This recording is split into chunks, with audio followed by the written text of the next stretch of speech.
Hello everyone and welcome to this new video. I'm Ombra and today we're gonna make a commander guide about the Shadow of the Void Blade.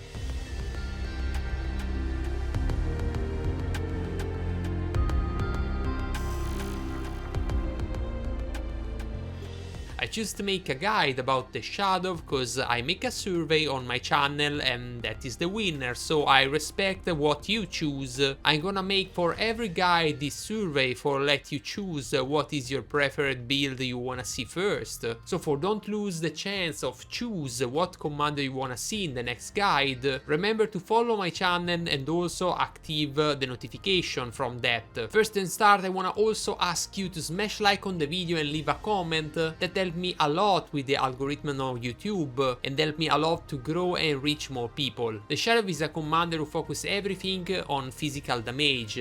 He won't deal physical damage with the basic attack and have a lot of skill for upgrade that basic attack. The ability to hit multiple enemy on that is the core business for them. In a meta where you have the White Cons, the Last Alliance and a lot of skill with the usable stack, is the best for burning the stack and then make a lot of DPS. Skill wise for the Shadow is really important. Start with 5 points on Undertaken for unlock the possibility to attack multiple targets with the basic attack. At level 1 is 2 targets, 60% of damage. At level 5 it's increase and that gives you the possibility to attack 3 targets with 90% of damage each. After that you wanna place 10 points of 10 in the Respect 5, the Shape of Void, for have 90% chance to trigger follow up every time you attack. That means you're gonna hit 3 targets, then you're gonna have follow up and hit again 3 targets. It's already 6 attack in just 1 round of your Shadow. So you're gonna make a lot damage on the enemy and also boost a lot of stack of the enemy defensive skill. It's really important bring that 10 of 10 because you're gonna have the maximum possibility of trigger the follow up 90%. Also you're gonna increase your damage by 15% with the normal attack and you're gonna also increase the attack by 10. Then you go back on the Undertaker for bring the damage to 120% and also increase a bit the attack of the commander by 5. At this point with 2 skill at 10 of 10 you're already gonna have 810% physical damage each round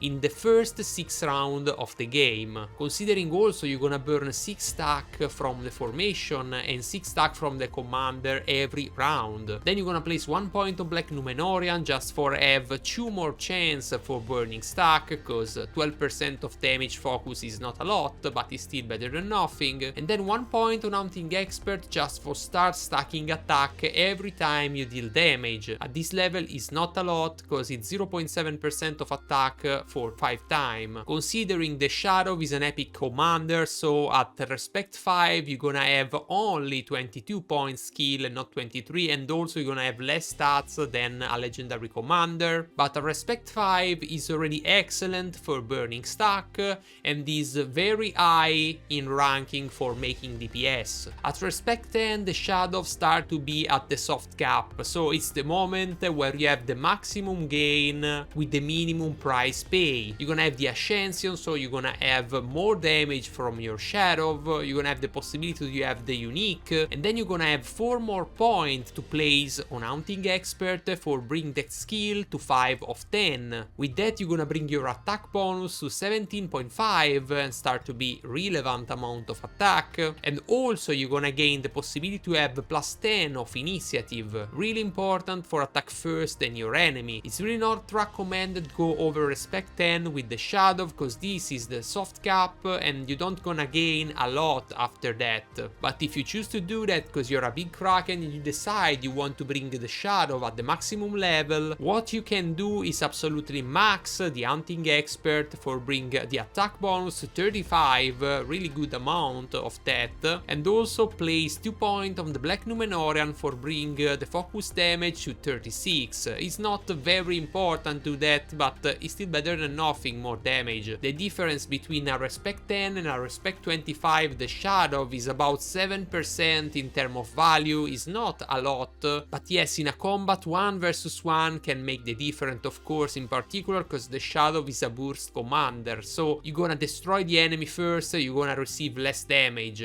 Talking about the equipment, the Shadow is a physical damage commander, and what he really wants is damage, and second statistic is absolutely the attack. He doesn't want upgrade the troop statistic, want only stats for themselves. The weapon is the priority for that because you can receive the maximum amount of damage from that. The Axe of Khazad-dûm is the best in slot with 1430 of damage and 48 of attack. Then you have the Black Bow with 1228 of damage and 39 of attack, but there's also a third option, in my opinion the best option absolutely for the free-to-play. The Blazing Tongue is 1030 of damage and 27 of attack, and is considered the best for free-to-play for two particular reasons. The first one is this item have also 27 of focus, so if you wanna swap from Shadow to a focus commander, you can do that because you're gonna have the same amount of attack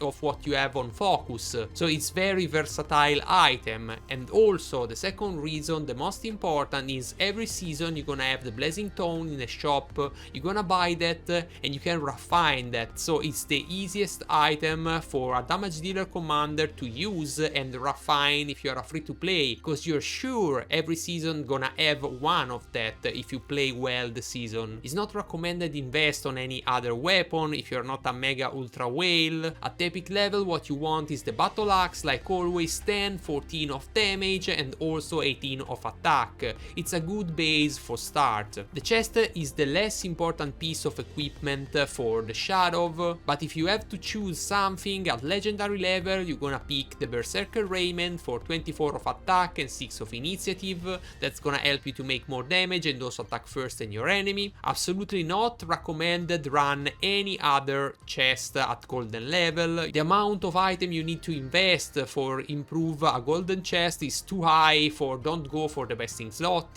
And at epic level you wanna use the Scale Mail for a plus 15 of attack. Is a decent base item for starting, and in general what I suggest is just close the set effect with the chest. You don't care a lot about the bonus. If you can't invest on that, go for the set effect. Talking about the helmet, we have the Casque of Pride at legendary level for plus 38 of attack, and that is very big for one single item, and is the only helmet I suggest to invest at golden level. And at epic level I suggest the full helm for plus 18 of attack.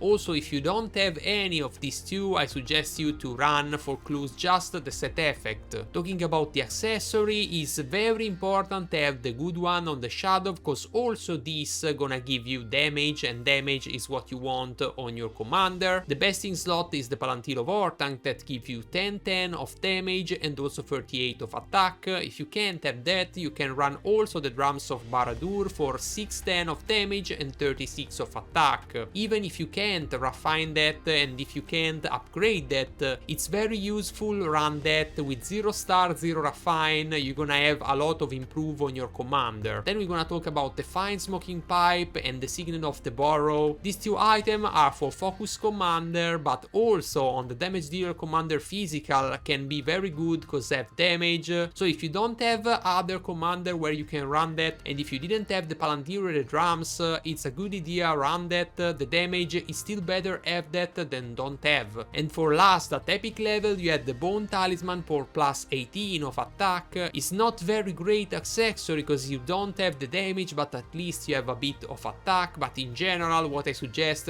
if you don't have the legendary piece, go for close the set effect. And talking about the set effect, what I think is Sharp Blade is one of the best set effect right now for Shadow. You're gonna have plus 20 of attack, and that is really great, in particular if you are a low spender or mid spender, you don't have golden piece. Plus 20 of attack is very solid. At high level the best bonus absolutely for the Shadow is Warcry, because you're gonna benefit from plus 20% damage dealt in the first 3 rounds, really a lot on the Shadow, because the Shadow is a burst damage and you want in the first 3 rounds he makes a lot of damage. You can also think to run the Might bonus if you have that on the best in slot weapon and best in slot accessory, go for that. You're gonna lose a bit of bonus, but it's better have the correct item with a secondary bonus than have the wrong item with the perfect bonus.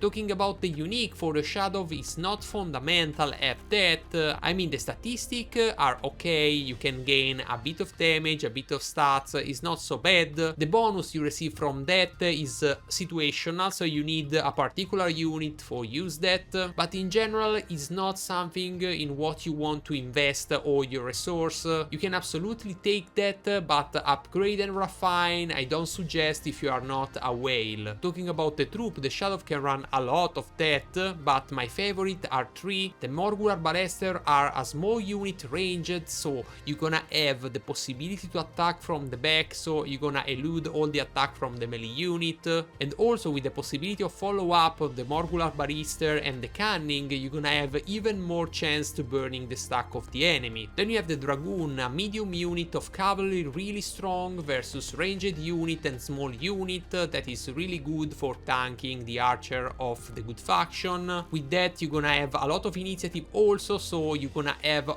high chance to attack first than your enemy. And for last I wanna talk about the Mountain Troll that synergizes with the item of the Shadow that grant you damage reduction for the first hit if in your army there's Troll, but at the price to be the front line and have the taunt for receive a lot of attack, in particular in a meta where a lot of people use the small unit that are super effectiveness versus big unit is not fantastic in my opinion. But the Troll are very situational, because for example versus Gil-galad, the fact these Troll are very slow gonna benefit you, because your Shadow gonna elude the chance of Gil-galad of have 3 full round of evasion. So in some situation Troll can be very good, in other can be very bad. Now we're gonna talk about the commander suggested with the Shadow. The first one is Sauron, that is excellent with the Shadow because gonna increase the damage of that with the bonus the Deceiver for all the game, and also protect the Shadow with a lot of control and reducing the damage of the enemy commander. Then we have the Undying with the skill Undertaker, like the Shadow can attack 3 enemy each round, and that synergizes very well with the Shadow. You're gonna burn a lot of stack, probably you're gonna finish all the stack of the enemy in 1 or 2 rounds. And also with the skill Undead Commander gonna grant to the Shadow 90% chance of avoid for it, and if you run the ranged unit you don't gonna get it from the melee. Also, if that's mean, you're gonna receive very few hit in the first part of the game. Then we have Gandalf the White, probably the best pair for the Shadow, because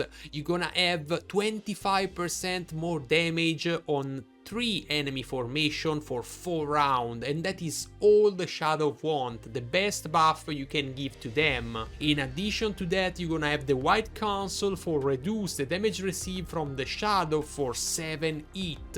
So it's the perfect pair, the Shadow and Gandalf the White. The last commander I suggest with the Shadow is the Black Serpent with the Horn of Arad, gonna increase the attack of all formation by 40, and that is a lot of attack for 5 rounds. That decrease every round, but is still very good boost for a burst commander. And if you choose to run the Dragoon, you're gonna also have the possibility to have more defense with the skill Aradrim. And for last, I'm gonna talk about the counter of the Shadow. The first one is Gil-galad. It's probably the worst counter you can find with the Shadow, because this commander provides evasion to 3 formation, 75% chance of evasion for the first 2 rounds, and if you are faster than them, that evasion gonna stay for 3 rounds, so you're gonna absorb half of the burst of the Shadow. The problem of the Shadow with this evasion is just you don't have a fixed number of hit you're gonna evade. You're gonna evade every single hit, 75% chance. So it's not important how many times you attack, you're gonna always receive this 75% chance of evade. So there's no way from don't get counter, at least for 2 rounds. It's just created for counter the Shadow. And for last, of course, there's Sauron, excellent because gonna reduce with the enemy the attack of the Shadow. Also with the Gore Tower can stun the Shadow in the moment where it did a lot of DPS, and if you are really unlucky can stun the Shadow for 6 rounds of 10, and that is savage. And if you are even more unlucky, you can Madness the Shadow with a lot of CC, and you're gonna have your Shadow attack your troop, your formation, and completely obliterate your formation. creation. That's all for this video, I hope you enjoyed it. If you like it, just smash like on that and also subscribe to my channel for a future content. I hope I help you to understand how to build your shadow, and I hope to see a lot of comment about this video and this series in general in the comment section. If you wanna see the full guide written from me, I invite you to join my Discord. You're gonna find the link on the description of the video. Thank you for following me and see you in the next. Woo!